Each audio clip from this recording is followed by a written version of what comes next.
London, 1857. The chandeliers of Pembroke House blazed with the light of 100 candles, casting a golden glow upon the cream-coloured walls of the grand ballroom. The annual winter charity ball hosted by Lady Pembroke had attracted the cream of London society.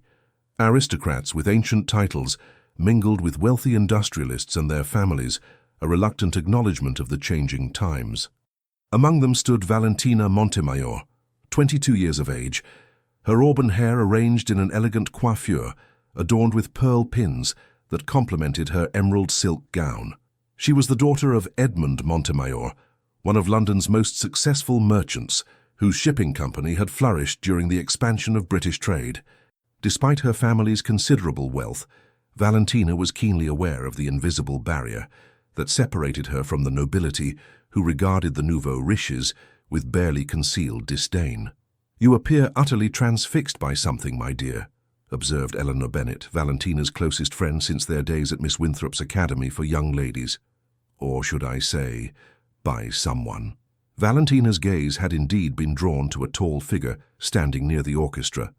Duke George Westmere, with his broad shoulders and commanding presence, was impossible to ignore. At 32, he possessed the confidence of a man who had never questioned his place in the world. His perfectly tailored evening attire accentuated his imposing frame, and his dark hair was impeccably styled according to current fashion. He was engaged in conversation with several gentlemen, including Lord Blackwood, whose political influence was said to reach the highest echelons of government.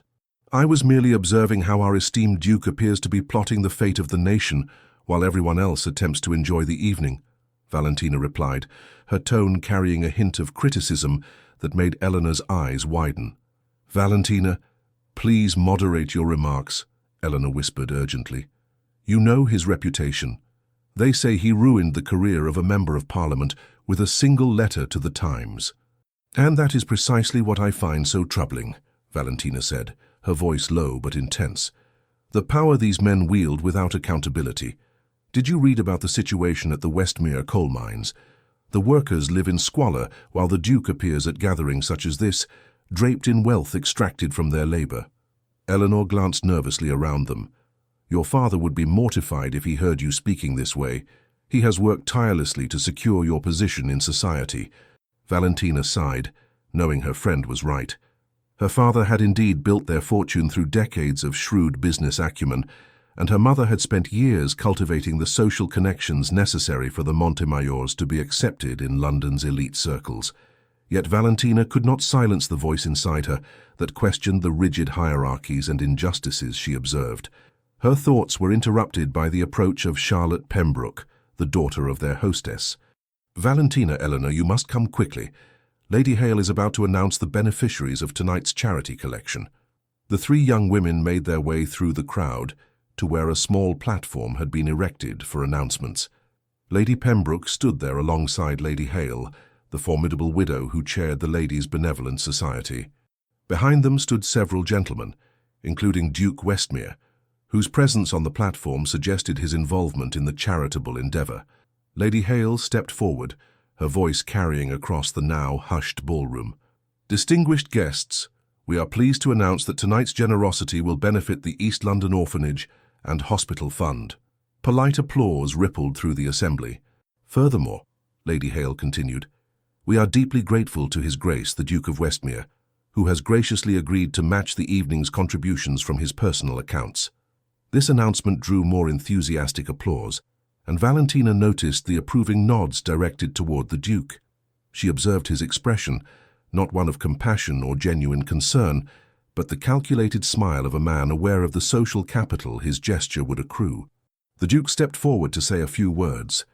"It is our duty to provide for those less fortunate, particularly the children who represent England's future. The East London Orphanage ensures these children receive proper Christian education and training for useful occupations, rather than falling into idleness and vice." Something in his tone, the condescension, the suggestion that poverty was somehow a moral failing, ignited a spark of indignation within Valentina. Before she could check herself, she found her voice rising above the murmurs of agreement. "And what of the children in your coal mining towns, Your Grace? Do they not deserve the same concern?" A shocked silence fell over the ballroom. Eleanor clutched Valentina's arm in horror, but it was too late. The Duke's penetrating gaze had already found her in the crowd, his steel-grey eyes narrowing as he identified the source of the interruption. "I beg your pardon, miss." His voice was controlled, but the edge in it was unmistakable.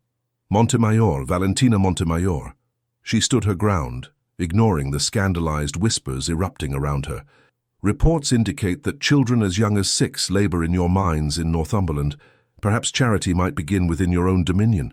The Duke's jaw tightened visibly. "Miss Montemayor, I was unaware that the daughters of merchants had become authorities on estate management. Perhaps your father should devote more attention to your education in appropriate feminine accomplishments, rather than allowing you to read inflammatory pamphlets." The insult was delivered with such cutting precision that several ladies gasped. Valentina felt her cheeks burn, but she refused to wilt under his gaze.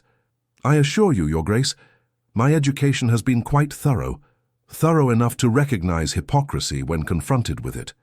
The tension in the room was palpable. Lady Pembroke stepped forward hastily, attempting to diffuse the situation. "Let us proceed to the dining room. The feast awaits our enjoyment." As the uncomfortable crowd began to disperse, the Duke descended from the platform and approached Valentina directly. The guests parted before him like the Red Sea. Eleanor had already been pulled away by her alarmed mother, leaving Valentina to face the Duke's wrath alone. He stopped before her, close enough that she could detect the faint scent of sandalwood and tobacco that clung to his evening clothes. When he spoke, his voice was low enough that only she could hear.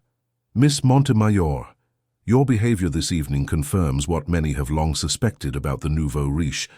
Money, it seems, cannot purchase manners or wisdom. You have the untamed tongue and impulsive nature that would bring shame upon any respectable household. You are not fit to be a wife, let alone a lady of consequence in this society." The words struck her with the force of a physical blow. Before she could formulate a response, he had turned on his heel and walked away, leaving her standing alone amidst whispers and stares. Valentina's father appeared at her side moments later, his expression a mixture of confusion and concern. "What has happened?" "Lady Harrington just informed me that you publicly challenged the Duke of Westmere." "Father, I merely asked a question about the conditions in his mines," Valentina said, though she knew her words had been far more pointed than a simple inquiry. Edmund Montemayor ran a hand over his face. "Valentina, do you understand what you have done? The Duke is not merely an aristocrat. He has the ear of ministers and influence in Parliament. Our shipping contracts could be affected, so we are to remain silent about injustice for the sake of business?" she asked, the hurt evident in her voice. Her father sighed deeply. "The world operates according to certain rules, my dear. I had hoped you would learn to navigate them, not challenge them so brazenly."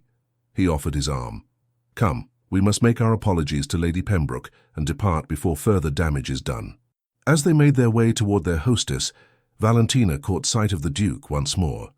He was engaged in conversation with Lord Blackwood and another gentleman she recognized as Sir William Clark, a prominent banker.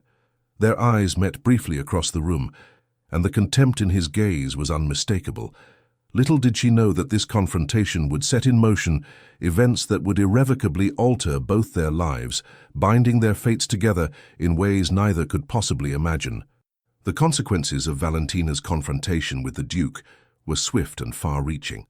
Within a week, invitations that had previously flowed freely to the Montemayor household dwindled to a trickle. Doors that had once been open began to close, as rumour spread that the Duke of Westmere had been gravely offended. "I understand Lady Harrington has struck your name from the guest list for her spring garden party," said Eleanor during a quiet visit to the Montemayor home. She sat across from Valentina in the morning room, her expression sympathetic but tinged with apprehension. "Mother says it would be unwise to openly associate with you at present, though she allowed me this visit as we have been friends for so long." Valentina set down her teacup with careful precision. "Then I am to be ostracized for speaking an uncomfortable truth." Eleanor leaned forward, lowering her voice despite the fact that they were alone. "It is not merely that, Valentina. There are rumors that the Duke has made inquiries about your father's business dealings." A chill ran through Valentina. She had feared her impulsive words might have consequences for her family, but to hear it confirmed was distressing. "What sort of inquiries?" "I know not the details," Eleanor replied, "only that Sir William Clark was overheard mentioning a review of loans extended to shipping enterprises. Your father's name was specifically mentioned." Valentina felt the blood drain from her face. Her father had recently invested heavily in 2 new vessels, expenditures that required substantial financial backing. If that support were to be withdrawn, her contemplation was interrupted by the arrival of the butler. "Miss Montemayor, your father requests your presence in his study immediately." Excusing herself from Eleanor's company, Valentina made her way to her father's sanctuary, a handsomely appointed room lined with leather-bound books and maritime maps. Edmund Montemayor sat behind his mahogany desk, a letter in his hand and a grave expression on his face. "Close the door, Valentina," he said quietly. She did as instructed, then stood before him, hands clasped at her waist. "You wish to see me, father? I have received word from Barclays Bank," he began, his voice unnaturally calm. "They are calling in a portion of our loans, effective immediately. Furthermore, they have declined to finance the completion of the Aurora. The Aurora was to be the flagship of their fleet, a modern vessel designed for speed and capacity that would have secured the Montemayor Shipping Company's position for years to come. But why would they—" Valentina stopped mid-sentence, the realization dawning on her with sickening clarity. "The Duke," her father nodded slowly. "It would appear that our confrontation with His Grace has had financial repercussions. Sir William Clark sits on the bank's board of directors and is a close associate of Westmere." "Father, I'm so terribly sorry," Valentina whispered, guilt washing over her. "I never intended—" Edmund raised a hand to halt her apology. "The responsibility is not yours alone. I've perhaps been too indulgent, allowing you freedoms of expression that society does not readily permit women of your station." He sighed heavily. "However, what's done cannot be undone. We must now focus on salvaging what we can. What will you do?" "I have arranged a meeting with Mr. James Harrison of Harrison & Sons Manufacturing. They have expressed interest in a partnership that could provide the necessary capital, though the terms are not as favorable as I would wish." Valentina recognized the name. Harrison & Sons was a successful iron foundry that had expanded into various industrial ventures. Its founder, Oliver Harrison, had died the previous year, leaving the business to his son James. "Is there anything I can do to help?" she asked, eager to make amends for the damage her words had caused. Her father's expression softened slightly. "Your mother and I have discussed this at length. We believe it might be beneficial for you to spend some time away from London until this matter subsides. Your Aunt Catherine has invited you to stay with her in Bath. Exile. That was what they were proposing. A gentle banishment until her scandal was forgotten." Valentina felt a protest rising to her lips, but swallowed it. She had caused enough difficulty for her family already. "I understand," she said quietly. "When am I to leave?" "At the end of the week. The arrangements have already been made." 3 days later, as Valentina supervised the packing of her trunks, a visitor was announced. To her surprise, it was James Harrison himself who was shown into the drawing room. He was not what she had expected. Rather than the dour industrialist she had imagined, James Harrison was a man of perhaps 35 years, tall and broad-shouldered, with intelligent hazel eyes and light brown hair. His attire was fashionable, but not ostentatious, and he carried himself with the confidence of a man comfortable in his own skin. "Miss Montemayor," he said, bowing slightly. "I apologize for calling without proper introduction, but I hope to speak with you before your departure for Bath." Valentina indicated that he should take a seat. "You are acquainted with my travel plans, Mr. Harrison. Your father mentioned them when we discussed our business arrangements yesterday," he explained, settling into an armchair. "I must confess, your name was already familiar to me before that meeting." "Oh?" Valentina raised an eyebrow, suspecting another reference to her confrontation with the Duke. Harrison smiled, a genuine expression that reached his eyes. "Indeed. I was in attendance at Lady Pembroke's ball, though we were not formally introduced. I witnessed your exchange with the Duke of Westmere." Valentina felt her cheeks warm with embarrassment. "It seems I have become notorious." "I would use the word courageous, Miss Montemayor," Harrison replied, surprising her. "Few would dare question a man of Westmere's standing, particularly on a matter so close to his financial interests." She studied him carefully. "You do not share the general opinion that I was impudent and improper." On the contrary, I found your observations about the mining conditions quite astute. My own company has implemented significant improvements in our foundries after reports of similar concerns. He leaned forward slightly. Which is why I wish to speak with you directly. I don't understand. Harrison's expression grew more serious. Your father's financial predicament. It is no coincidence that it follows your confrontation with the Duke. Westmere has a reputation for eliminating perceived threats, typically through economic means. And you know this how? Because my late father found himself in a similar position 3 years ago when he opposed the Duke's attempt to monopolize railway contracts in the north. Harrison's voice carried a hint of old anger. The difference is that we were financially secure enough to weather the storm. Your father's company, with its recent expansions, is more vulnerable. Valentina felt a chill at his words.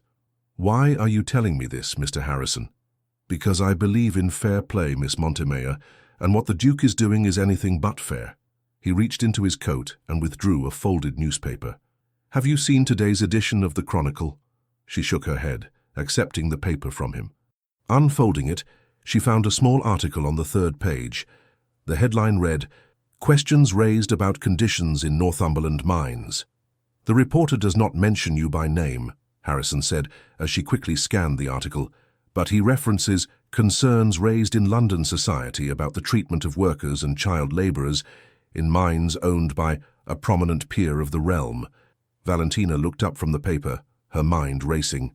"The Duke will know the source of these concerns." "Undoubtedly," Harrison agreed, "and he will not be pleased. However, this presents an opportunity." "An opportunity for what?" "For justice, Miss Montemayor." Harrison's eyes gleamed with determination. "The Duke has long used his influence to silence critics and manipulate markets to his advantage, but even he must bow to public opinion if it becomes strong enough." Valentina set the newspaper aside, considering his words carefully. "What exactly are you proposing, Mr. Harrison?" "A coalition of sorts. There are others in our circle, industrialists, merchants, even some progressive members of the aristocracy, who have grown weary of Westmere's tactics. What we lack is a catalyst, a focal point for our discontent." His gaze was direct and unwavering. "Your confrontation with the Duke could be that catalyst." "You wish to use me as a figurehead for your opposition to the Duke?" Valentina asked, uncertain whether to be flattered or offended. Harrison shook his head. "Not a figurehead, Miss Montemayor, an ally. Your words at the ball demonstrated not only courage but insight. The public concerns about child labor and workers' conditions are growing. With the right approach, we could effect genuine change, and perhaps curb some of the Duke's more excessive powers in the process."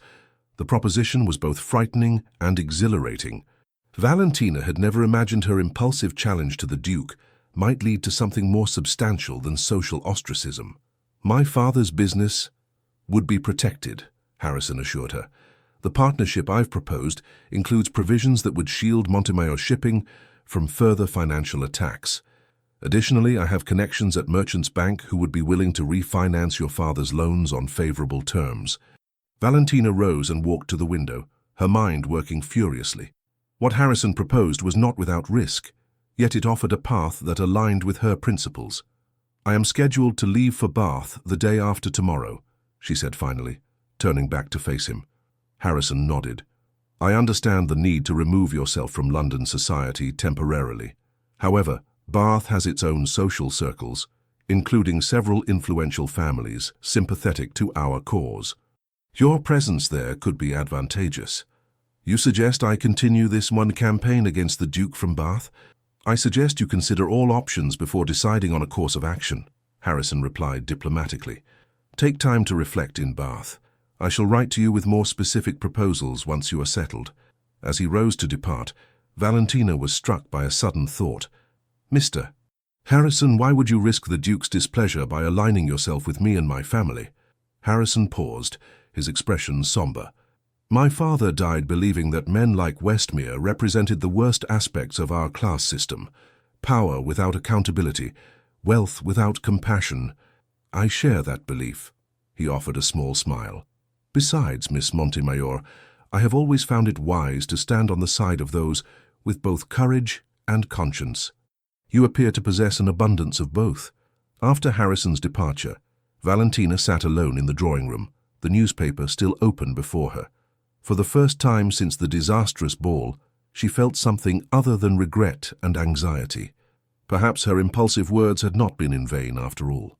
Unknown to her, at that very moment across London, the Duke of Westmere was reading the same newspaper article, his face darkening with rage as he immediately connected the printed concerns to the auburn-haired woman who had dared to challenge him publicly. "Blackwood," he said to his friend who sat opposite him in the study of Westmere House, "it seems Miss Montemayor requires a more decisive response than mere social exclusion." Lord Blackwood glanced at the article. "A trifling piece buried on page 3. Hardly worth your attention, George." The Duke's fingers drummed against the arm of his chair. "Today it is page 3. Tomorrow it could be page 1. I will not have my affairs scrutinized by the daughter of a merchant, regardless of how wealthy her father may be. What do you propose?" "I believe it's time I paid a visit to my estates in Northumberland," the Duke replied, his tone deceptively casual. "The local magistrate is in need of guidance regarding the enforcement of certain laws, and perhaps while there, I shall review the operations of the mines personally." Blackwood raised an eyebrow. "You intend to address the concerns raised in this article?" "I intend to ensure that no further concerns can be raised," the Duke corrected him, his steel-grey eyes cold with determination. "Miss Montemayor has presumed to interfere in matters far beyond her understanding. She will soon learn the consequences of such presumption." What neither the Duke nor Valentina could foresee was that their separate journeys, hers to Bath and his to Northumberland, would set them on a collision course that would transform them both in ways neither could imagine. Bath, May 1857. The assembly rooms of Bath glittered with candlelight, the elegant Georgian architecture providing a refined backdrop to the evening's gathering. After 2 months in the spa town, Valentina had gradually found her place within its society, thanks in large part to her Aunt Catherine's extensive connections. Catherine Sinclair, her mother's elder sister, was a widow of independent means, whose forthright manner and genuine kindness had made her a respected figure in Bath's social circles. "Remember to smile, my dear," Aunt Catherine murmured as they entered the ballroom. "You look as though you're contemplating the fall of empires, rather than attending a spring assembly." Valentina made an effort to soften her expression. "Forgive me, Aunt. My mind was elsewhere." "Dwelling on that letter from Mr. Harrison again, I presume?" Catherine's perceptive gaze missed nothing. "You've read it so many times I fear the paper will disintegrate." The letter in question had arrived a week earlier, containing news that had both disturbed and intrigued Valentina. According to Harrison's sources, the Duke of Westmere had indeed visited his Northumberland estates shortly after the newspaper article appeared. Rather than addressing the concerns about child labor, however, he had apparently dismissed several workers who were suspected of speaking to journalists, replacing the mine overseer with a man known for his harsh discipline. "His actions only confirm the truth of my accusations," Valentina had told her aunt after sharing the contents of the letter. "He seeks to silence criticism rather than remedy injustice." Catherine had listened thoughtfully before responding. "Perhaps. Or perhaps you have glimpsed only one facet of a complex situation. The Duke's responsibilities extend beyond a single mine or a handful of workers. His decisions affect thousands who depend upon his estates for their livelihood." "You defend him?" Valentina had asked, surprised. "I counsel perspective," her aunt had corrected. "I have lived long enough to know that few men are entirely villains or heroes. Even the most seemingly callous actions may stem from motives we cannot fully comprehend." These words returned to Valentina now as she surveyed the assembly room. Bath society was less rigid than London's, with a greater mix of landed gentry, professional men, and prosperous merchants. Here her family's background raised fewer eyebrows, and the scandal of her confrontation with the Duke was distant enough to be more intriguing than damning. "Miss Montemayor," a familiar voice greeted her, drawing her from her thoughts. "You appear in excellent spirits this evening." Dr. Edward Blackwell stood before her, his kind face brightened by a genuine smile. He was a physician of good reputation who had studied in Edinburgh and returned to establish a practice in his native Bath. At 40, he was unmarried, but not, as local gossip assured her, for lack of opportunities. His devotion to his patients and his progressive views on medical care had made him a frequent visitor to Catherine Sinclair's home, where Valentina had come to value his thoughtful conversation. "Dr. Blackwell," she acknowledged with a small curtsy. "I am well, thank you. And you? Not too exhausted from your rounds to enjoy the evening's entertainment?" "I find good company rejuvenating," he replied, then turned to include Catherine in his greeting.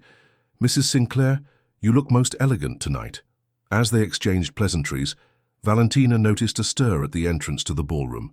Heads turned and whispers rippled through the assembly. Following the direction of the collective gaze, she felt her heart stutter in her chest. Duke George Westmere stood in the doorway, his commanding presence causing a momentary hush before the buzz of conversation resumed at a higher pitch.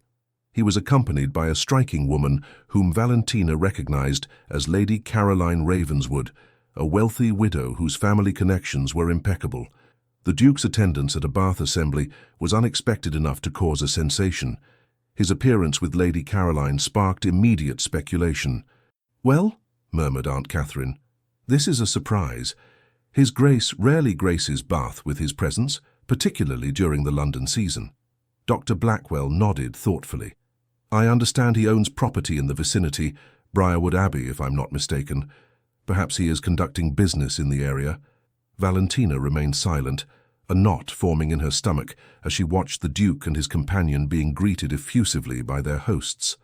She had not seen him since that fateful night at Lady Pembroke's ball, though his presence had loomed large in her thoughts and in the correspondence she maintained with James Harrison. "Valentina," her aunt said quietly, "I suggest you compose yourself. Your expression would curdle cream." Taking a deep breath, Valentina forced her features into a mask of indifference. "I am perfectly composed, Aunt Catherine." "Indeed?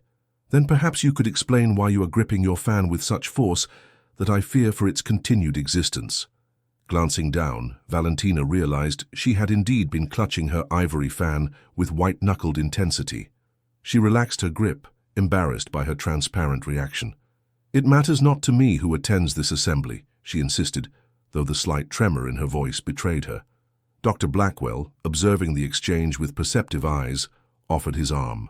"Perhaps a turn about the room would be beneficial, Miss Montemayor. I have been eager to continue our discussion on Florence Nightingale's work in the Crimea." Grateful for the diversion, Valentina accepted his arm. As they began to circulate through the room, she was acutely aware of the Duke's presence. Like a magnetic pull she was fighting to resist. She focused intently on Dr. Blackwell's conversation, responding with animation to his observations about modern nursing practices. For nearly an hour she managed to avoid direct encounter with the Duke, though she could not help but notice his movements from the corner of her eye. He danced once with Lady Caroline, then engaged in conversation with several gentlemen near the card-room.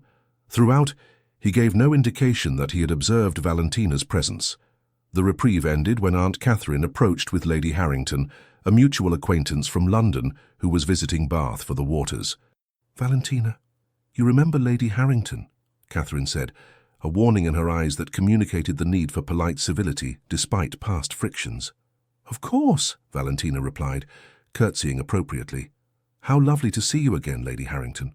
I trust you are finding Bath restorative?" Lady Harrington's smile was thin but correct. "Indeed, Miss Montemayor, the waters are most beneficial for my constitution." "I understand you have been in Bath for some time now?" 2 months, Valentina confirmed. "My aunt has been kind enough to host me for an extended visit." "How fortunate," Lady Harrington murmured, her gaze drifting past Valentina to fix on something or someone behind her. "Ah, Your Grace, what an unexpected pleasure to encounter you in Bath."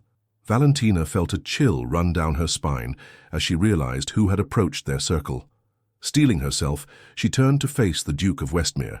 He looked much as she remembered, imposing, impeccably attired, his dark hair contrasting with the pristine white of his cravat. His steel-grey eyes betrayed no surprise at finding her in his path. "Lady Harrington," he acknowledged with a slight bow, then nodded to Catherine. "Mrs. Sinclair, I believe. We were introduced at the Countess of Mersey's reception last year." "Indeed, Your Grace," Catherine replied. "May I present my niece, Miss Valentina Montemayor?" The Duke's gaze finally settled on Valentina, his expression unreadable. "Miss Montemayor and I are already acquainted," he said, his tone neutral, "though I was unaware she had connections in Bath. My aunt has been most generous in introducing me to local society." Valentina said, amazed at the steadiness of her own voice. An awkward silence threatened to descend, but Catherine smoothly intervened. "I understand you own property near Bath, Your Grace?" "Briarwood Abbey lies some 7 miles to the north," he confirmed. "I am conducting a review of my estates in the region." Dr. Blackwell, who had remained quietly at Valentina's side, chose this moment to join the conversation. "I believe Briarwood includes several tenant farms and a woolen mill, if I'm not mistaken." The Duke's gaze shifted to assess the physician. "You are well informed, Doctor. Blackwell, Edward Blackwell. I have treated some of the workers from your mill over the years." Something flickered in the Duke's eyes, a momentary tension quickly masked. "I see. And what is your assessment of their general health, Dr. Blackwell?" The question surprised Valentina. It seemed a genuine inquiry rather than a mere social nicety. Dr. Blackwell considered his response carefully. "The conditions at Briarwood Mill are better than many I have observed, though there is always room for improvement. Proper ventilation remains a concern in most textile operations." The Duke nodded thoughtfully. "An issue that has been brought to my attention by my steward. I intend to inspect the facilities personally tomorrow." "A hands-on approach to estate management is commendable," Valentina found herself saying, unable to resist the opportunity to engage. "Do you apply similar personal oversight to all your holdings, Your Grace?" The challenge in her question was subtle, but unmistakable. The Duke's expression hardened almost imperceptibly before he responded. "I endeavor to fulfill my responsibilities to all who depend upon my estates, Miss Montemayor, a concept that might be difficult to grasp for those whose experience extends only to drawing-room discussions of social theory." The barb was delivered with such polished civility that Lady Harrington, not catching the undercurrent, smiled approvingly. Catherine and Dr. Blackwell, however, exchanged a concerned glance. "Theory and practice need not be mutually exclusive," Valentina countered. "Indeed, the most effective improvements often arise when observation informs understanding, and understanding guides action." For a moment, the Duke seemed taken aback by her response, not angry but perhaps reassessing. Before he could reply, however, the orchestra began the opening notes of a quadrille. "I believe this is our dance, Miss Montemayor," Dr. Blackwell said quickly, offering his arm.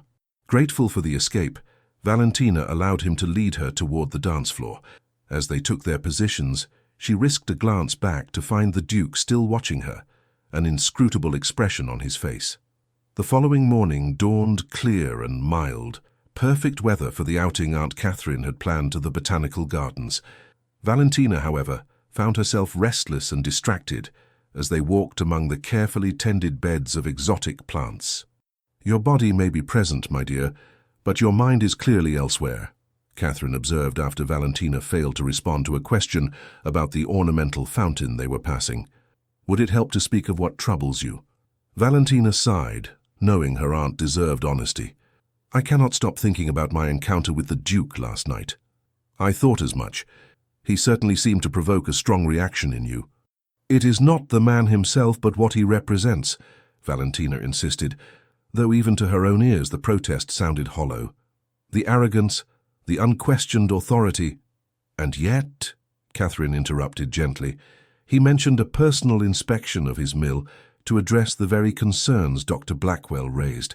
That hardly suggests a man indifferent to the welfare of those in his employ." Valentina frowned, having wrestled with the same contradiction since the previous evening. "One gesture does not redeem years of negligence." "Perhaps not," her aunt agreed, "but it might indicate a capacity for growth and change, qualities worth acknowledging even in those we have cast as villains in our personal narratives." Before Valentina could respond, they were hailed by a familiar voice. Dr. Blackwell approached along the garden path, his expression animated. "Mrs. Sinclair, Miss Montemayor, how fortuitous to encounter you here. I have just come from a most interesting morning." "Do tell, Dr. Blackwell," Catherine encouraged, indicating that he should join their stroll. "I received an unexpected summons at dawn," he explained. "A messenger from Briarwood Abbey requesting my presence at the woolen mill on a matter of some urgency." Valentina's interest was immediately piqued. "The Duke's mill? What was the emergency?" "Not an emergency as such, but rather a consultation. It seems His Grace was conducting his promised inspection and wished for a medical opinion on certain conditions he observed." Dr. Blackwell's tone held a note of surprise, mixed with respect. I must confess, I was skeptical of his motives initially, but the Duke appeared genuinely concerned about the dust levels in the carding room and their effect on the workers' lungs. Valentina's brow furrowed in confusion. He sought your advice on improving conditions? Indeed, and more than that, he implemented changes immediately, ordered additional windows cut into the north wall for cross-ventilation, and limited the working hours in the most affected areas. Dr. Blackwell shook his head in apparent wonder. He even instructed his steward to arrange for regular medical examinations for all mill workers at the estate's expense. That is not what I expected, Valentina admitted, struggling to reconcile this account with her perception of the Duke. Catherine gave her a knowing look. As I suggested, people are rarely as one-dimensional as we might prefer to believe. There's more, Dr. Blackwell continued.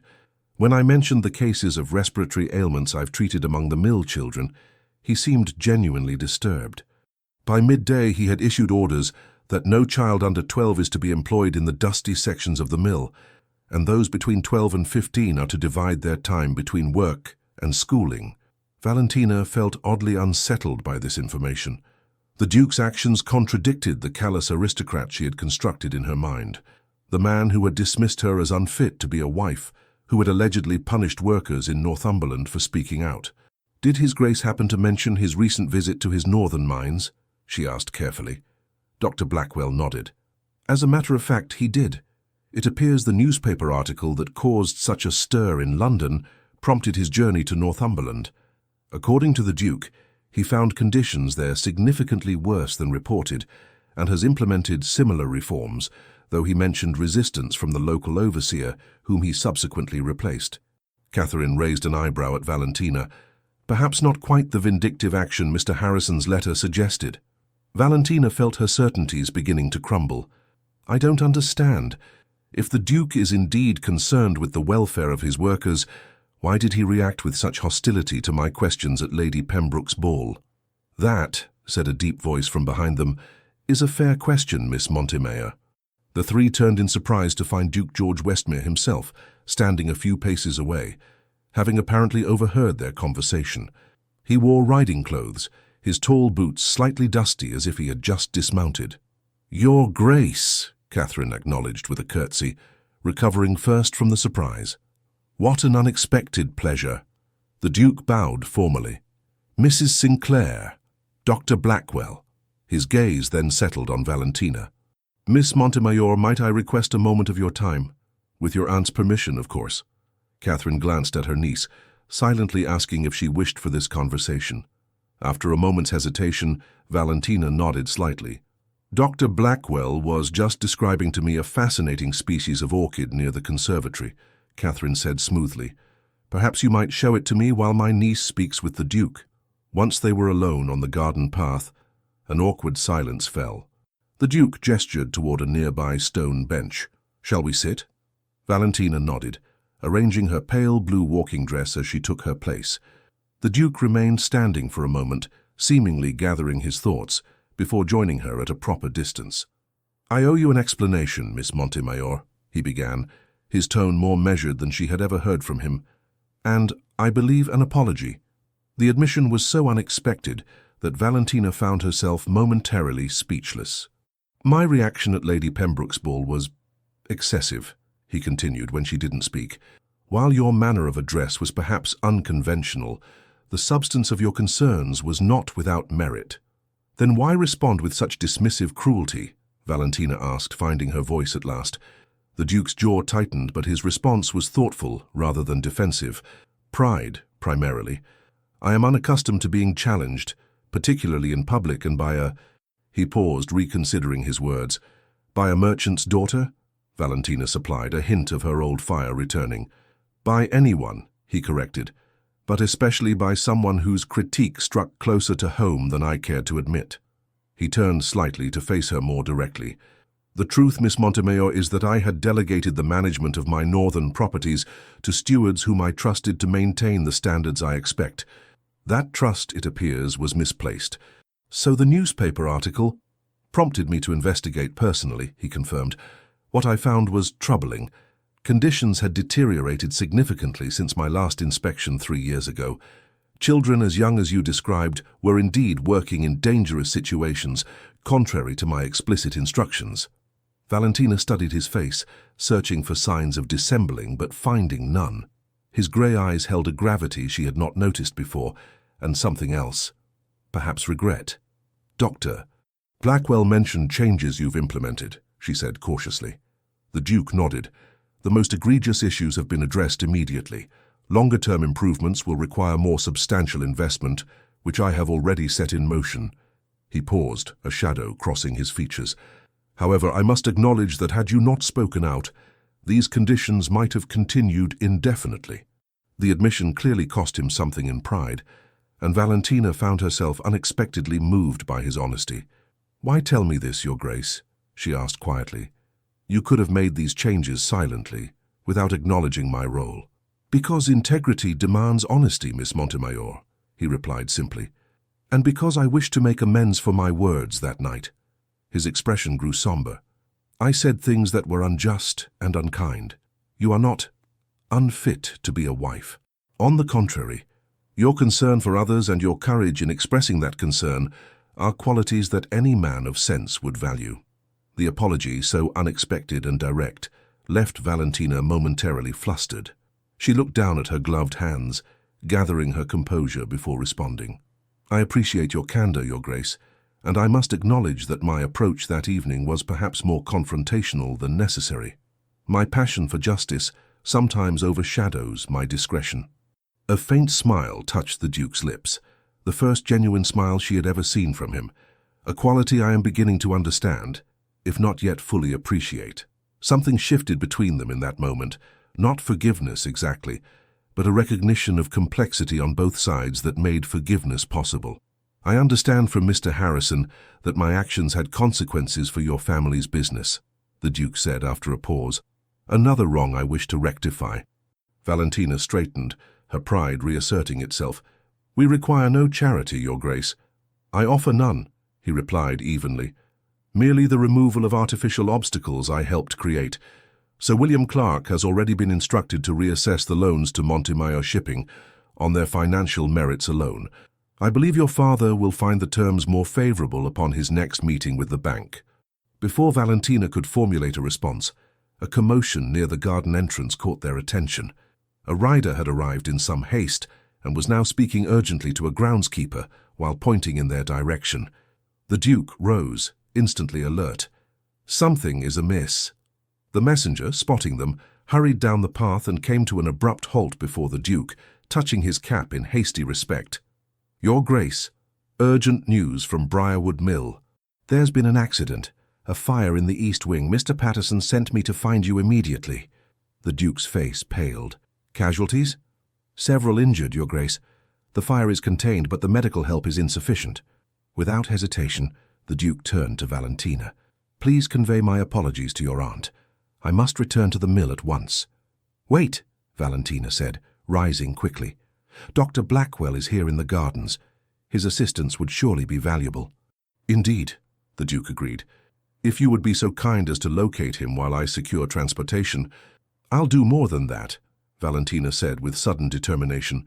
"My aunt's carriage can transport Dr. Blackwell and any medical supplies he needs, and I have some experience with nursing from my volunteer work at St. Thomas's Hospital in London." The Duke looked as if he might object, then reconsidered. "Your assistance would be most welcome, provided your aunt consents. The situation may be distressing." "I am not easily distressed when there is work to be done," Valentina assured him, already gathering her skirts to move more quickly. "I shall find Dr. Blackwell and my aunt immediately." The journey to Briarwood Mill was tense and swift. Dr. Blackwell had quickly assembled what medical supplies were available, while Aunt Catherine, after a moment's concern, had not only given her permission but insisted on accompanying them, citing her own experience managing household accidents on her late husband's estate. The scene that greeted them upon arrival was one of controlled chaos. The fire had been extinguished, but smoke still hung in the air as workers and village volunteers moved about with purpose, carrying buckets of water and tending to the injured who had been brought outside to the mill yard. Dr. Blackwell immediately took charge of the medical situation, directing the establishment of a treatment area under the shelter of a large oak tree. Valentina set to work alongside him, cleaning and bandaging burns, while Catherine organized the female mill workers to prepare bandages and boil water for sterilizing instruments. The Duke, meanwhile, moved through the scene with an authority that seemed to calm rather than intimidate. He spoke with the mill manager, the fire brigade, and the injured workers in turn, his manner direct but compassionate. As the afternoon wore on, Valentina found herself working in unexpected harmony with the Duke. When supplies ran short, he dispatched riders to fetch more from the abbey. When families arrived seeking news of their loved ones, he personally ensured they received accurate information and assistance. By evening, the immediate crisis had passed. The most severely injured had been transported to the local infirmary or to Briarwood Abbey itself, where the housekeeper had prepared rooms for their care. The remaining workers had been sent home with compensation for lost wages, and a small crew remained to secure the damaged section of the mill.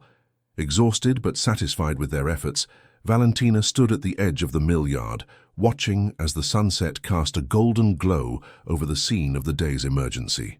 She had removed her outer jacket hours before, and her simple dress was smudged with soot and small bloodstains, her hair falling loose from its pins after hours of exertion. "You are remarkably capable in a crisis, Miss Montemayor." She turned to find the Duke approaching, his own appearance similarly disheveled. His cravat was long gone, his shirt sleeves rolled up to reveal forearms darkened with soot, and a small burn mark was visible on one hand where he had helped move a fallen beam. "As are you, Your Grace," she replied honestly. "I confess I did not expect to see a Duke personally assisting injured workers. Did you imagine I would stand aside in fine clothing, issuing orders from a safe distance?" There was no anger in his question, only genuine curiosity. Valentina considered her answer carefully, perhaps once, but no longer. He nodded, accepting her response. "People are often more than the positions they occupy, Miss Montemayor. A lesson I find myself learning with increasing frequency in your presence." The simple honesty of his statement touched her more deeply than any formal compliment might have. For the first time, she looked at him not as the Duke of Westmere, embodiment of aristocratic privilege, but as George, a man with responsibilities he took seriously and the capacity to learn and grow. "Dr. Blackwell says all the injured should recover," she said, turning back to the mill, "though some will carry scars. As will the memory of this community," the Duke replied soberly. "But we rebuild and learn from tragedy. The mill will be restored with improved safety measures." He paused, then added quietly, "I am grateful for your assistance today, Miss Montemayor. Your presence made a significant difference." "Valentina," she said impulsively, "after a day such as this, perhaps we might dispense with some formality." Surprise registered in his eyes, followed by something warmer. "Valentina, then." "And I am George, at least in private conversation." The simple exchange of names seemed to cross a boundary more significant than either could have anticipated. They stood in companionable silence for a moment, watching as the last of the activity in the mill yard wound down. "Your aunt is looking for you," George finally said, nodding toward the makeshift medical station where Catherine was speaking with Dr. Blackwell. "I've arranged for my carriage to return you all to Bath. It will be dark soon." "Of course." Valentina moved to join her aunt, then paused, turning back to him. "Will you return to London now that your inspection is complete?" "Not immediately," he replied. "There is still much to be done here, and I find myself reconsidering certain priorities." His gaze held hers for a moment longer than propriety strictly allowed. "Perhaps our paths will cross again before your return to London." "Perhaps they will," Valentina agreed, surprised by how much she hoped it might be true. As the carriage carried them back to Bath that evening, Aunt Catherine observed her niece with knowing eyes. "A most illuminating day," she remarked. "In more ways than one, I think." Valentina merely nodded, her thoughts still at Briarwood Mill, with a man who had begun to demolish every preconception she had formed about him and about her own heart. The weeks following the Briarwood Mill fire marked a period of profound transformation, not only for the mill itself, but for the lives of all those connected to it. True to his word, the Duke had immediately begun reconstruction with enhanced safety features, establishing a fund to support the injured workers and their families during their recovery. Word of these actions spread quickly through Bath society, altering perceptions of a man previously known primarily for his wealth and influence rather than his character. Even more remarkable to local observers was the Duke's continued presence in the area as he took personal interest in the restoration efforts, instead of delegating to subordinates as might have been expected. For Valentina, this time brought a different kind of transformation, an internal reconciliation of the man she had first encountered in London with the one she was coming to know in Bath. Their paths crossed with increasing frequency, at the assembly rooms, where he now acknowledged her with genuine warmth, at Dr. Blackwell's small hospital, where they both visited recovering mill workers, and occasionally in the pump room where morning gatherings allowed for conversation that gradually evolved from cautious civility to something approaching friendship. "You seem remarkably content for someone who was effectively exiled to Bath as punishment," observed Eleanor Bennet, who had arrived for a visit 3 weeks after the mill fire. They were taking tea in Aunt Catherine's drawing room, the windows open to admit the gentle summer breeze. "Exile has proven more educational than punitive," Valentina replied with a small smile. "Bath society is less rigid than London's, allowing for discussions beyond the usual topics of fashion and marriage prospects." Eleanor studied her friend carefully. "And does the Duke of Westmere's continued presence in Bath contribute to this educational experience?" Valentina felt a warmth rise to her cheeks. "His Grace has shown himself to be more complex than I initially judged." "So I've gathered from your letters," Eleanor said, setting down her teacup, "though I must confess I find it difficult to reconcile the man who publicly humiliated you in London with this paragon of reform and compassion you now describe." "Not a paragon," Valentina corrected. "A man capable of growth and change and willing to acknowledge error, which is rarer still among those of his station." "And handsome besides," Eleanor added with a mischievous glint in her eye, "a quality you've neglected to mention in your correspondence." Valentina busied herself with rearranging the tea things. "His appearance is immaterial to his character." "Of course," Eleanor agreed, clearly unconvinced. "Just as his title and fortune are entirely irrelevant to the transformation in your opinion of him." "You are impossible," Valentina sighed, though without rancor. "If you must know, we have established a cordial understanding based on shared concerns for the welfare of those dependent on his estates. Nothing more." Eleanor might have pressed further, but they were interrupted by the arrival of Aunt Catherine, who entered the drawing room with a letter in hand and an expression of mixed concern and excitement. "This just arrived from your father," she announced, handing the letter to Valentina. "It appears the situation in London has taken an unexpected turn." Valentina quickly broke the seal and scanned the contents, her expression growing increasingly troubled as she read. "What is it?" Eleanor asked, leaning forward with concern. "My father writes that Lord Blackwood has been making inquiries about our family, our history, connections, even my mother's lineage," Valentina explained, looking up from the letter. "And he has heard rumors that similar investigations are being conducted regarding Mr. Harrison's business affairs." "Lord Blackwood?" Catherine frowned. "The Duke's close associate?" Valentina nodded, her mind racing. "Father believes these inquiries may be preliminary to some form of legal or financial action against both our family and the Harrisons." "But why?" Eleanor asked. "I thought you said relations with the Duke had improved." "They have, at least between His Grace and myself," Valentina replied, rereading a particular passage in the letter. "But my father also mentions that there are whispers of a possible merger between Harrison's manufacturing interests and Montemayor shipping, which would create a formidable commercial entity." Catherine's expression cleared slightly. "Ah, and such a merger might be perceived as a challenge to certain aristocratic business interests, including, perhaps, the Duke's." "Precisely," Valentina confirmed, a knot forming in her stomach. Had she misjudged George after all? Was his apparent transformation merely a calculated strategy to gain her confidence while he worked against her family's interests through his friend Lord Blackwood? "What will you do?" Eleanor asked quietly. Valentina folded the letter carefully, her decision already forming. "I believe it is time I spoke directly with the Duke. If he is involved in these investigations, I want to understand his motives. And if he is not—" She left the alternative unspoken, Unwilling to acknowledge how much she hoped for the latter, an opportunity to seek clarification presented itself the following afternoon at Lady Wesley's garden party. The event, held in the expansive grounds of Wesley Manor, just outside Bath, had drawn most of the local society and several visitors from London, including Lord Blackwood himself, a coincidence that heightened Valentina's determination to discover the truth. She spotted the Duke almost immediately upon arrival, engaged in conversation with their hostess near a magnificent fountain that formed the centerpiece of the formal gardens. He was impeccably dressed as always, his tall figure distinguished even among the fashionable crowd. When his gaze met hers across the lawn, she thought she detected a warmth that made her momentary suspicions seem foolish. Yet her father's letter demanded investigation. It was nearly an hour before she managed to speak with him privately, finding him alone near a secluded section of the garden where Lady Wesley's renowned rose collection was displayed to particular advantage. "Your Grace," she greeted him formally, conscious of distant observers. "Miss Montemayor," he returned with a slight bow. "I had begun to think you were avoiding my company today." "Not avoiding," she corrected, "merely waiting for an appropriate moment to discuss a matter of some delicacy." His expression grew more serious. "I am at your disposal.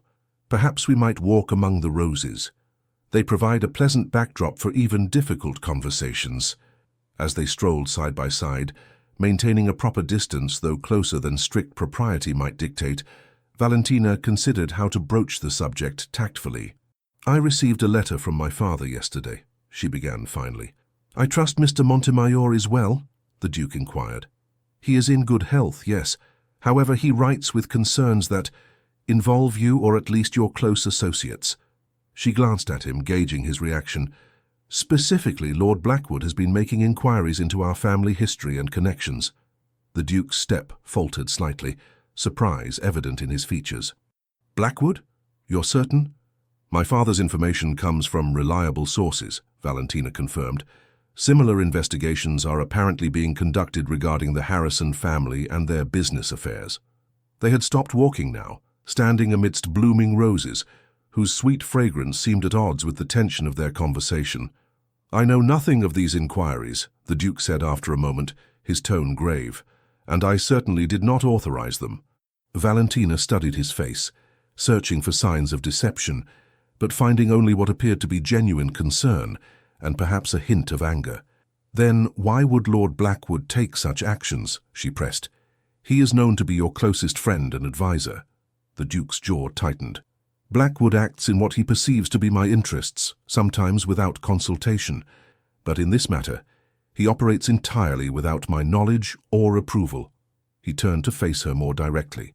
"Miss Montemayor Valentina, you must believe that whatever understanding we have reached these past weeks has been genuine on my part. I would not engage in such duplicity." The earnestness in his voice and the use of her given name in such a public setting, however discreet, convinced her of his sincerity more than any formal protestation might have. "I believe you," she said quietly. "But that leaves the question of Lord Blackwood's motives and what he intends to do with the information he gathers." The Duke's expression darkened. "A question I intend to resolve immediately." He glanced across the garden to where Lord Blackwood stood in conversation with Sir William Clarke. "Blackwood is here today.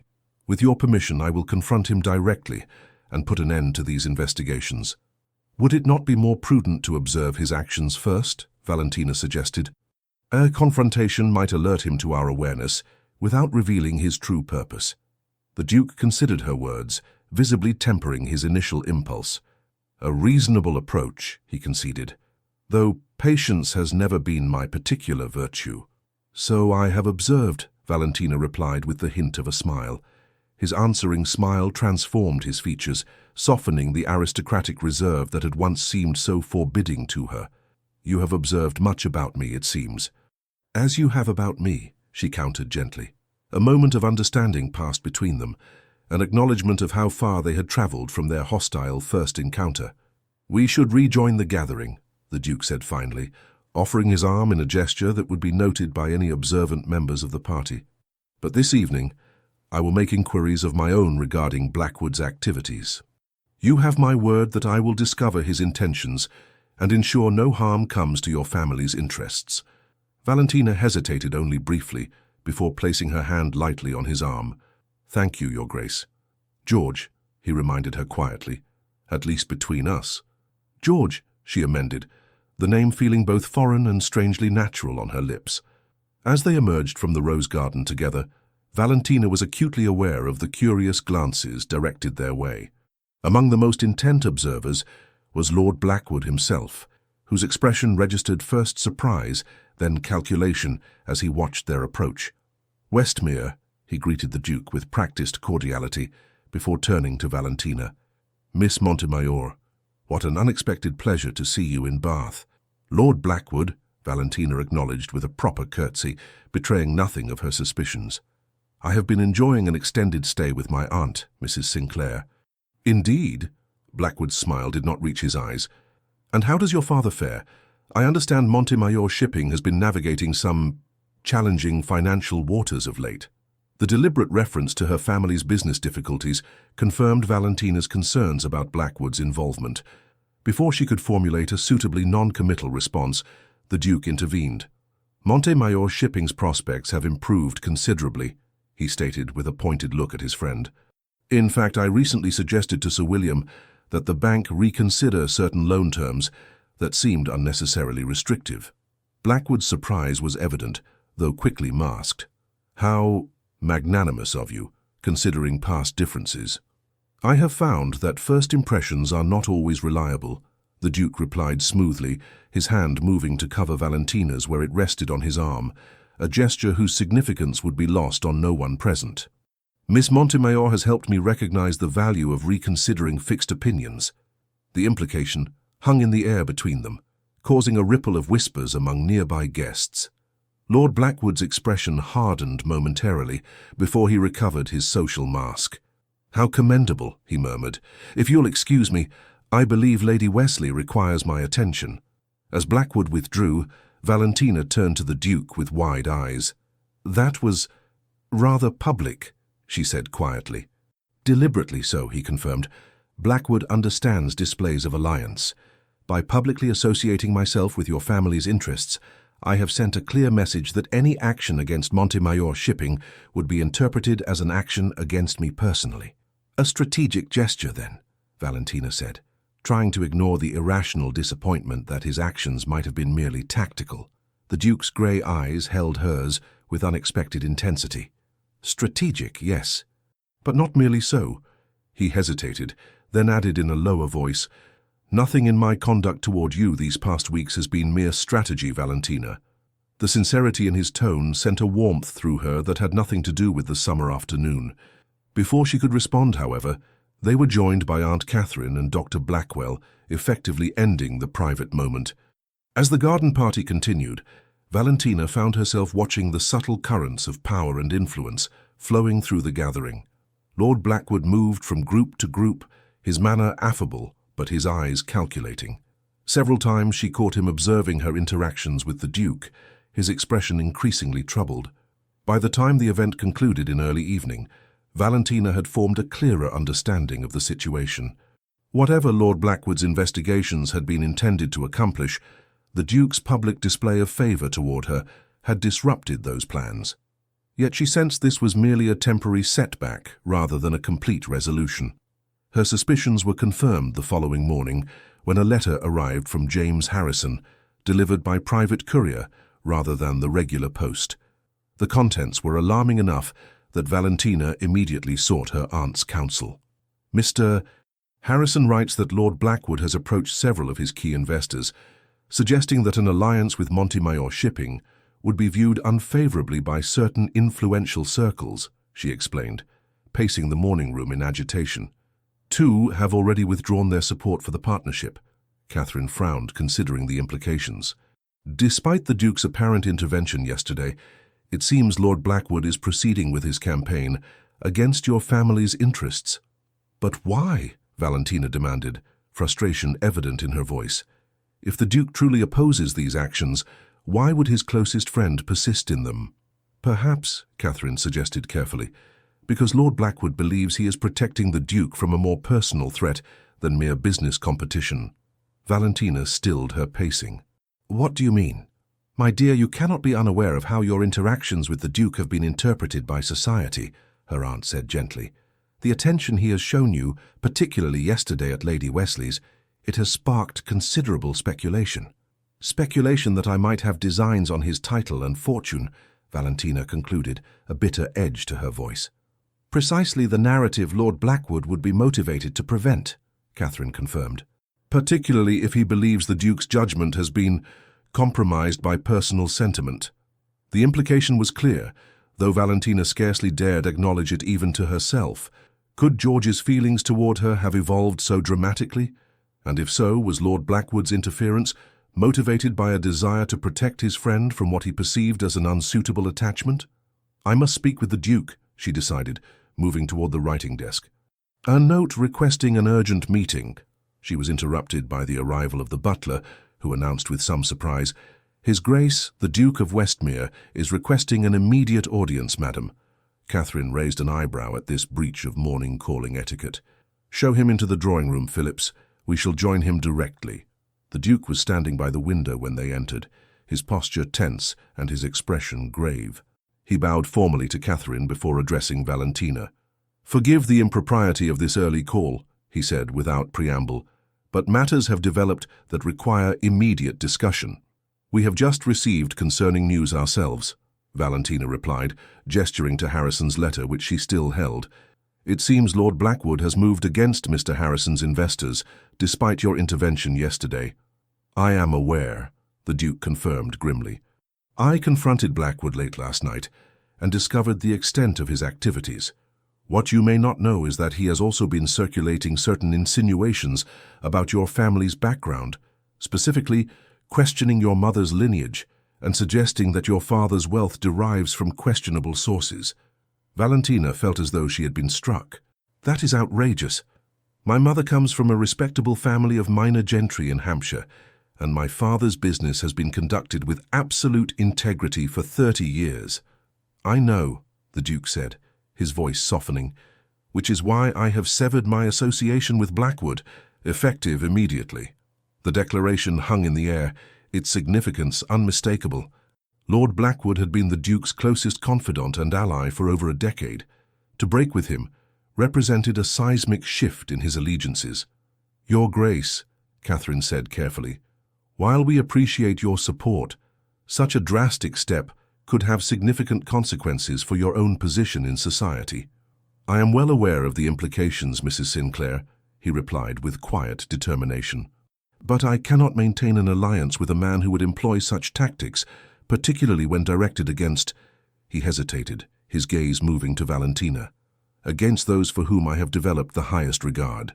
The restraint in his words only emphasized the depth of feeling behind them. Valentina felt her heart quicken, but practical concerns demanded immediate attention. What of Mr. Harrison's investors? She asked. And the rumors about my family? The damage may already be done. I've taken steps to address both issues, the Duke assured her. Letters have been dispatched to each of Harrison's investors, expressing my personal confidence in the proposed partnership and offering my own financial participation if required. As for the rumors, his expression hardened momentarily. I have made it known in the clearest possible terms that any circulation of such falsehoods will be regarded as a direct insult to me, requiring satisfaction. The implicit threat of a duel, though such affairs were now rare in English society, demonstrated the seriousness with which he viewed the situation. That is most generous, Valentina said, struggling to process the implications of his actions. But I cannot help wondering why you would place yourself in opposition to your oldest friend and ally on behalf of a family you barely know. George looked at her for a long moment, something unspoken but powerful in his gaze. I believe Mrs. Sinclair might permit us a few moments of private conversation, he said finally. Catherine glanced between them, then nodded. I shall be in the morning room should you require anything, she said tactfully, withdrawing and closing the door behind her. Once they were alone, the Duke moved closer to Valentina, close enough that she could detect the now familiar scent of sandalwood and observe the tension in his features. You ask why I would oppose Blackwood on behalf of your family, he began, his voice lower and more intimate than she had ever heard it. The answer is both simple and complex. Simple, because my actions are motivated by feelings I can no longer deny or disguise. Complex because those feelings represent a transformation I could never have anticipated when we first met. Valentina felt her breath catch. Your Grace, George, I'm not certain I understand.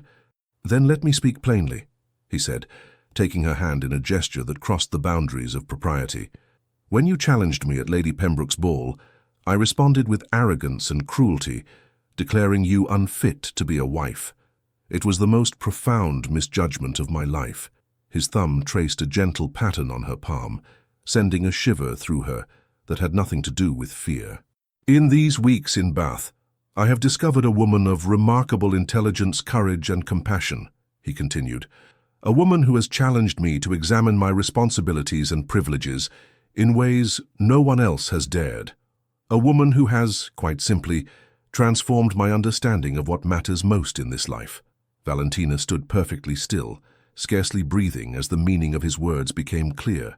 What I am trying to say, with perhaps less eloquence than you deserve, is that I have fallen deeply in love with you, Valentina Montemayor.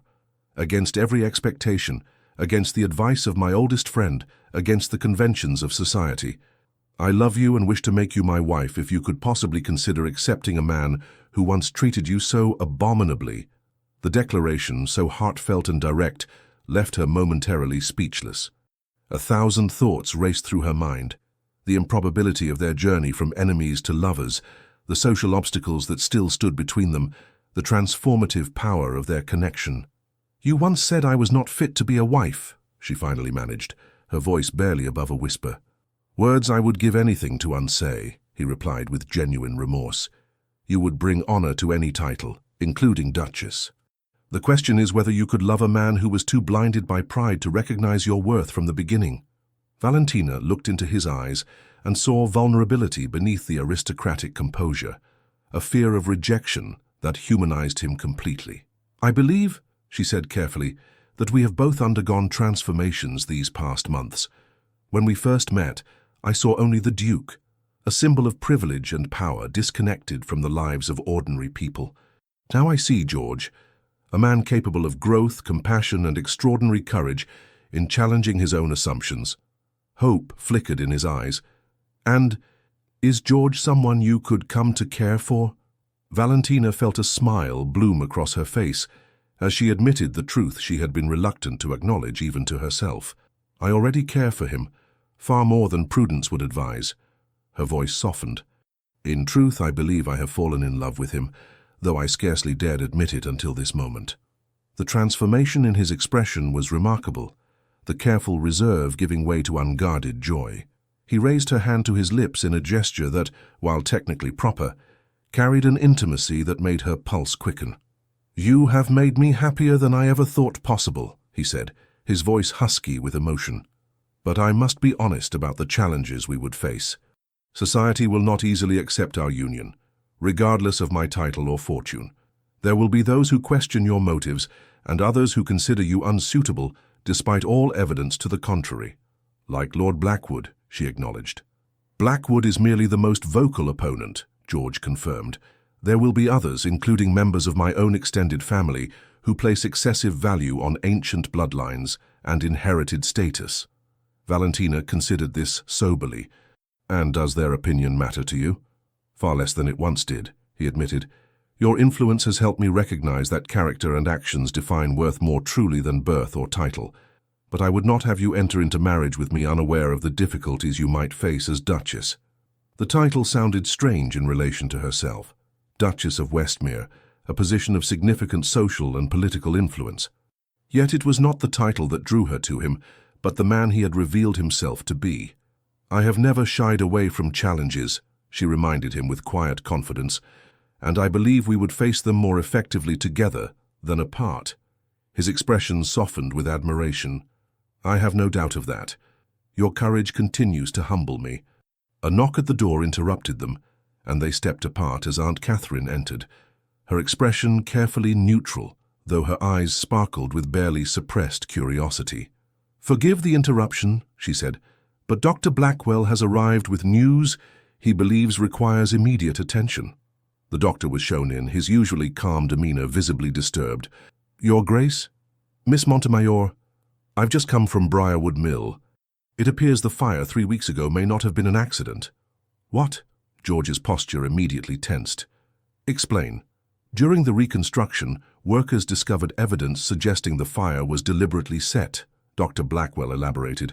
A container of lamp oil was found hidden in a wall cavity near where the fire originated, and one of the workers has reported seeing a stranger in that section of the mill shortly before the blaze began. Valentina exchanged a troubled glance with George. Who would want to sabotage the mill? She asked. The Duke's expression darkened. Someone who wished to undermine my position, or perhaps to distract me from other matters. His gaze met Valentina's, unspoken understanding passing between them. When exactly did this evidence come to light, Dr. Blackwell? This morning. The foreman sent word to the Abbey immediately, but you had already departed for Bath.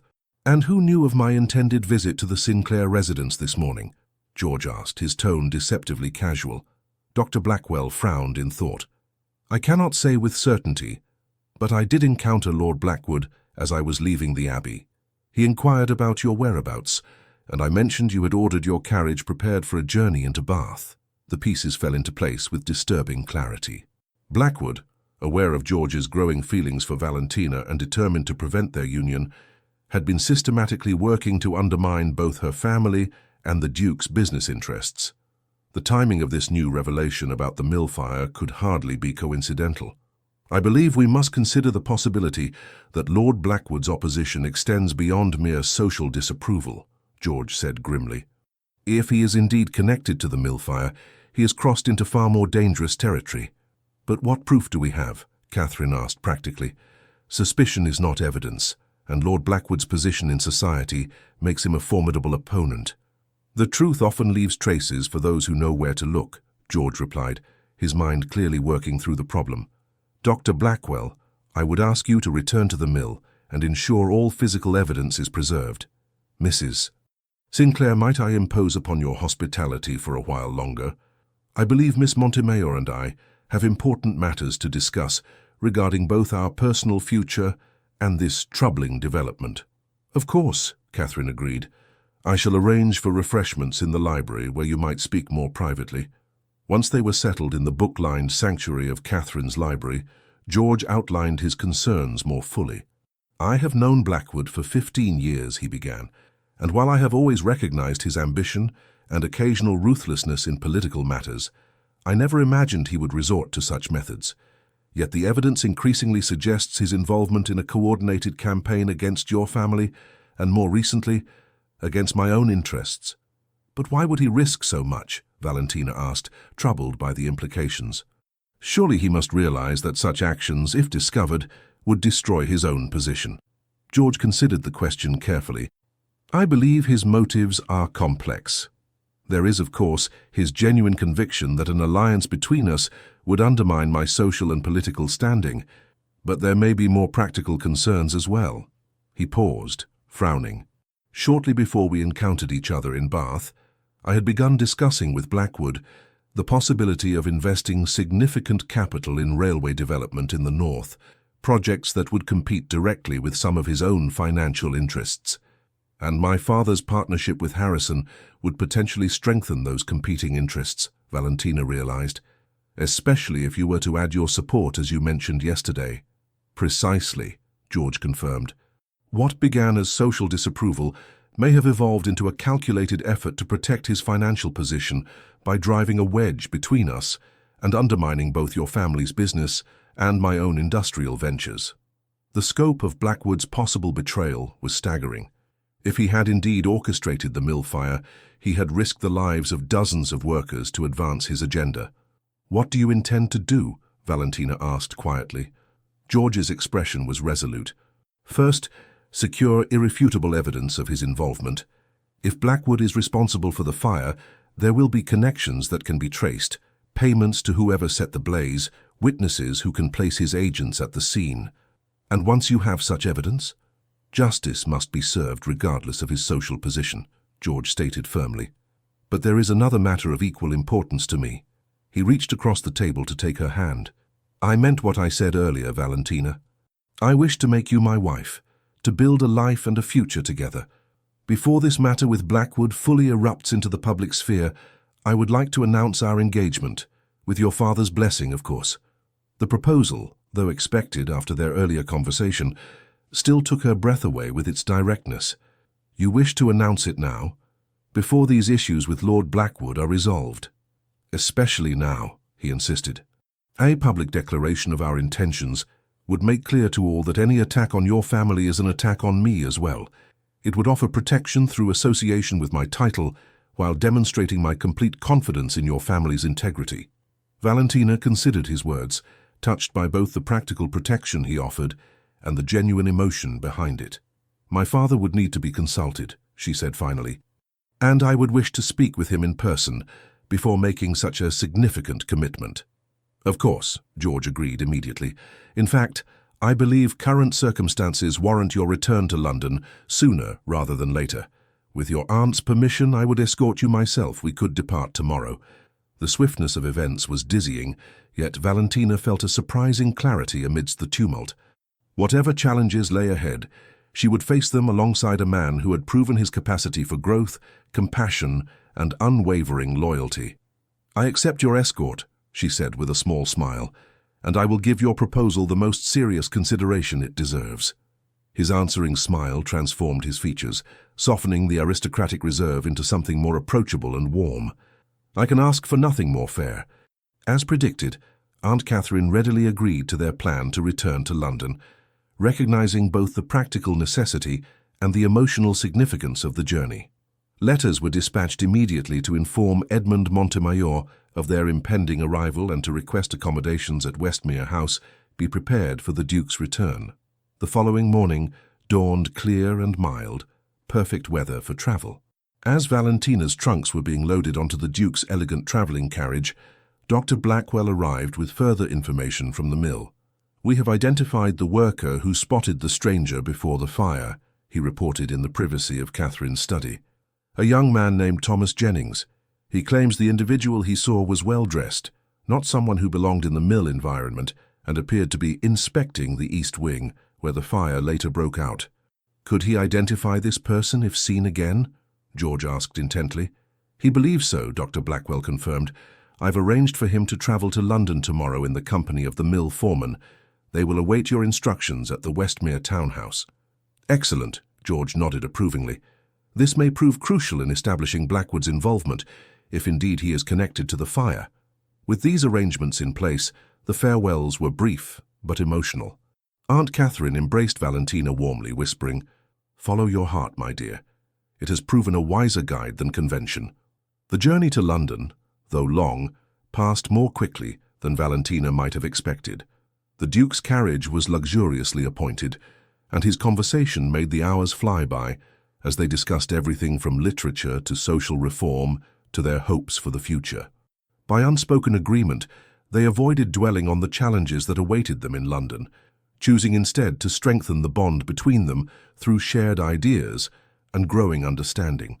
They arrived in London in early evening, the city's familiar bustle both welcoming and slightly overwhelming after the relative tranquility of Bath.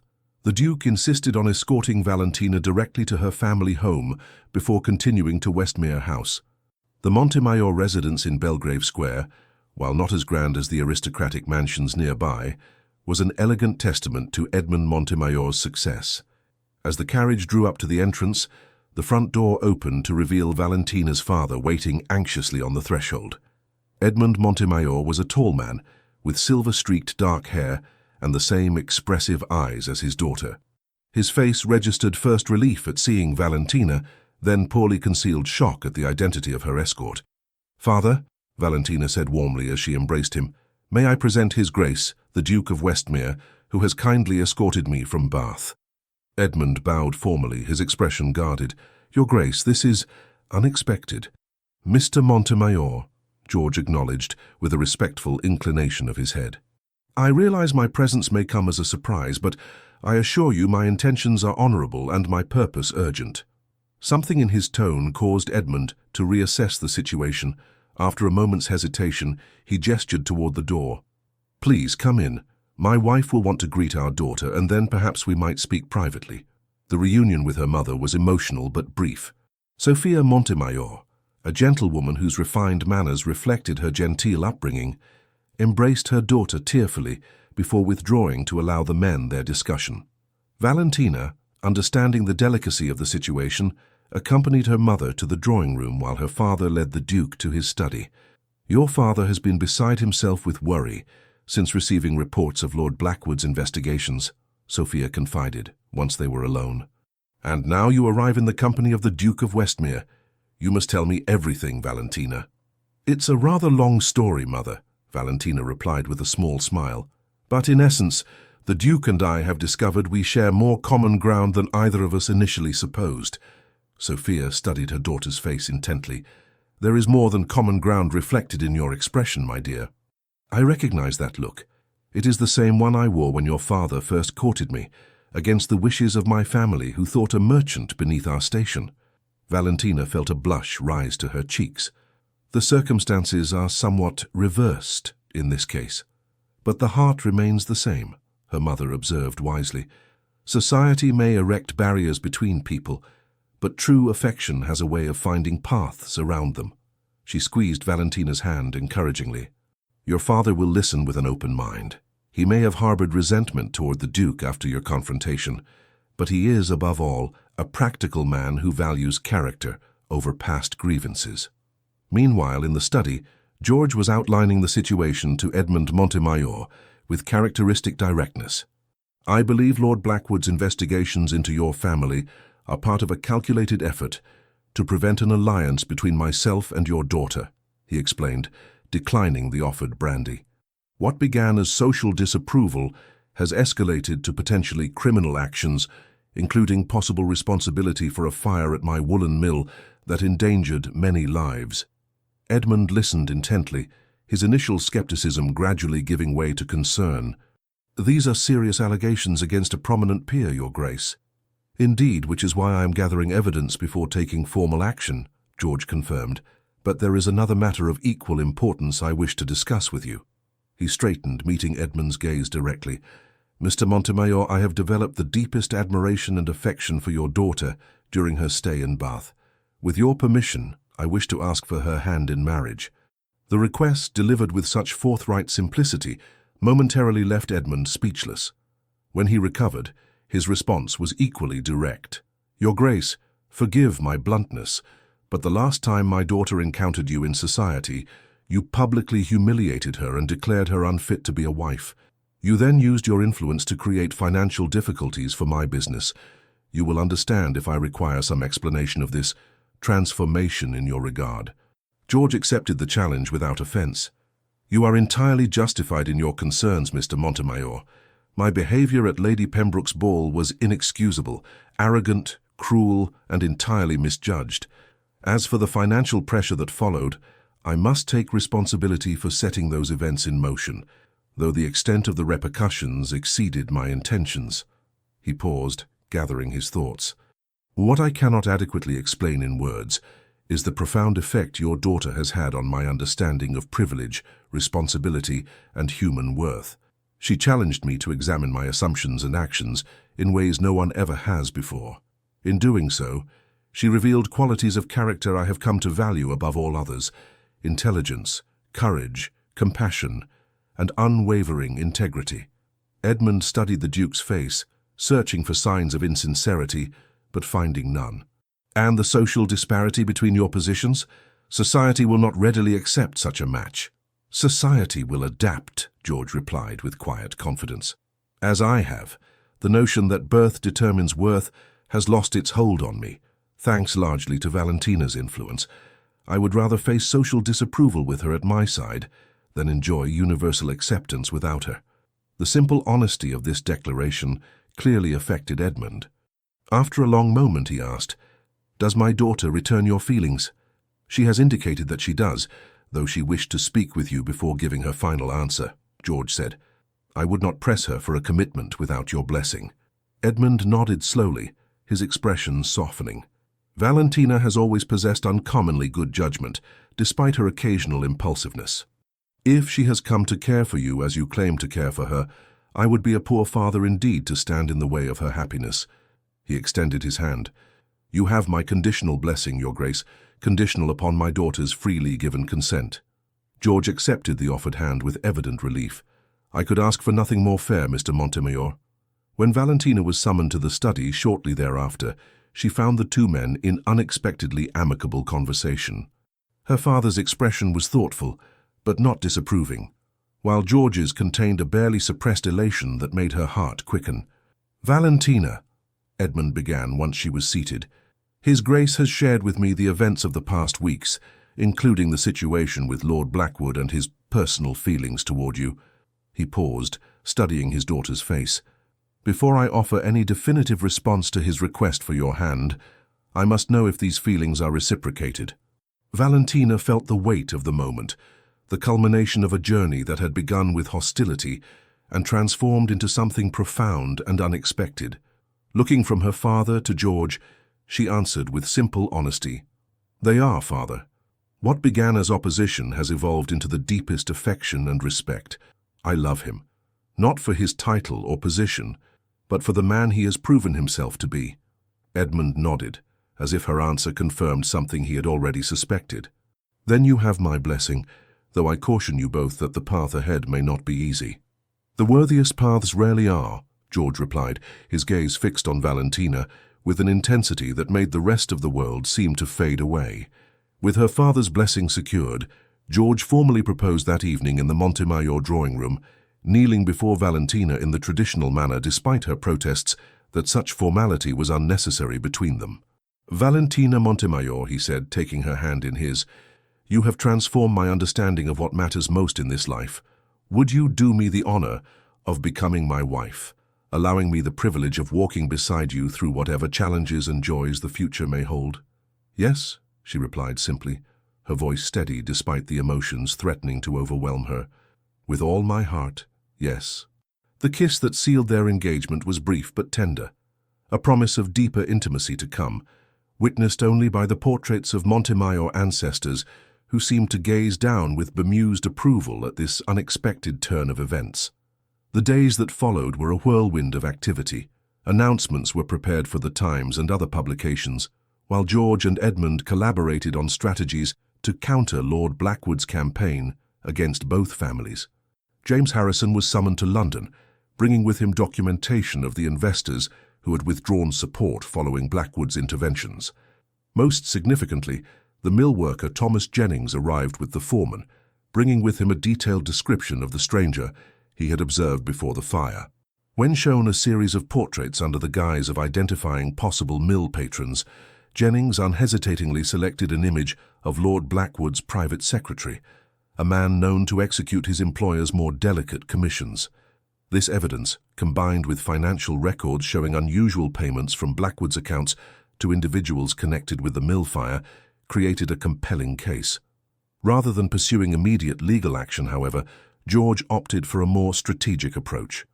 "A public scandal would damage many beyond Blackwood himself," he explained to Valentina, as they walked in the gardens of Westmere House the day before their engagement was to be announced, including innocent family members and political associates who were unaware of his actions. "What do you propose instead?" she asked, appreciating his consideration of wider consequences. "A private confrontation with irrefutable evidence presented and a choice offered," George replied. "Blackwood can either withdraw permanently from London society, perhaps to his estates in Scotland or to the continent, or face public exposure and potential criminal charges for his role in the mill fire." Valentina considered this approach. "You believe he would accept such terms?" "Blackwood values his reputation and freedom above all else," George confirmed. "Given the evidence we've assembled, I believe he will choose the path that preserves both, even at the cost of his position in London." The confrontation occurred that evening in George's study at Westmere House, with only Edmund Montemayor present as witness. Lord Blackwood arrived confident and slightly condescending, clearly expecting some form of reconciliation following their recent estrangement. His demeanor changed dramatically as George methodically presented the evidence connecting him to both the financial machinations against the Montemayors and the Briarwood Mill fire. By the time George outlined the terms of his offer, immediate and permanent departure from London versus public exposure and prosecution, Blackwood's face had drained of color. "You would do this?" he asked finally, his voice barely audible. "Destroy a 15-year friendship and ally over a merchant's daughter? You destroyed our friendship when you chose to endanger innocent lives at my mill," George replied evenly. "As for Valentina, she will shortly become my wife and the future Duchess of Westmere. Any disrespect toward her or her family will be regarded as a direct insult to me, an insult I will not tolerate from you or anyone else." The finality in his tone left no room for further argument. Lord Blackwood departed within the hour, and by morning, rumours circulated that he had been called away urgently to his Scottish estate due to a family emergency. Within a week, it was understood that he would be taking an extended tour of the continent for his health, a convenient fiction that preserved his dignity while removing him from the sphere of influence he had abused. With this threat neutralized, the announcement of the engagement between Duke George Westmere and Miss Valentina Montemayor appeared in the Times the following day, causing precisely the sensation in London society that George had predicted. Reactions ranged from scandalized whispers to pragmatic acceptance, with a surprising number of progressively minded peers offering genuine congratulations. "Society will adjust," George assured Valentina, as they reviewed the varied responses over breakfast at Westmere House, where she and her mother had been invited for morning refreshments. "Those whose good opinion is worth having will come to know you as I do. The rest matter little." Sophia Montemayor, observing their interaction with maternal satisfaction, nodded in agreement. "When I married a merchant despite my family's objections, I was told I would regret abandoning my place in society. Instead, I found a happiness that transcended such narrow definitions of belonging. Besides," Edmund added with unexpected humor, "between His Grace's title and our family's financial resources, even the most rigid social arbiters will find reasons to reconcile themselves to the match. Pragmatism often trumps principle in London drawing rooms." The wedding was set for early autumn, a compromise between George's desire for an immediate ceremony and the practical need for appropriate preparations. In the intervening months, Valentina divided her time between wedding arrangements and more substantive matters close to her heart. With George's full support, she established a foundation to improve conditions for workers across his various estates, beginning with the implementation of education programs for children previously employed in mines and mills.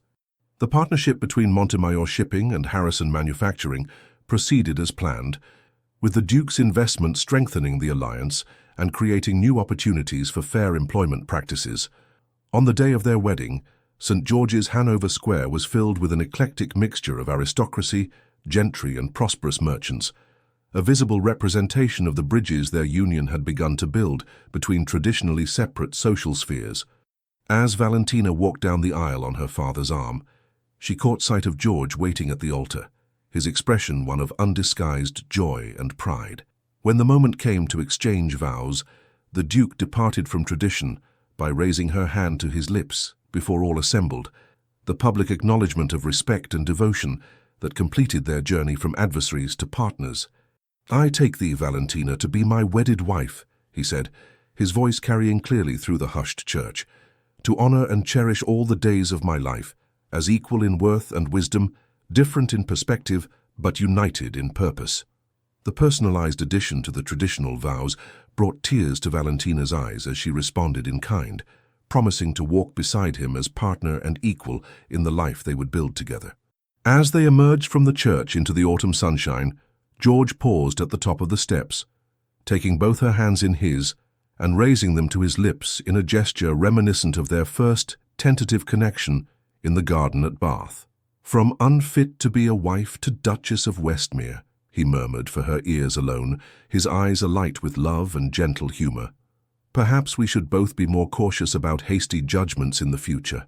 Valentina laughed, the sound bright with happiness. "Or perhaps we should remember that transformation is always possible, even for the most unlikely of hearts." As they descended the steps to begin their new life together, neither could have predicted the full extent of the transformations their union would inspire, not only in their own lives but in the society they would help reshape through their example of love that transcended the artificial boundaries of class and convention. The end. Dear listener, there are moments in life when we're made to feel we're not enough, not noble enough, not young enough, not quiet enough, not proper enough. But this story reminds us that our true worth lies not in titles or appearances, but in the courage to speak up, to stand tall and to stay true to our convictions. Even when the world turns its back, like Valentina, many of us have been misunderstood or dismissed. And like the Duke, many have needed time and a spark of truth to awaken the best parts of themselves.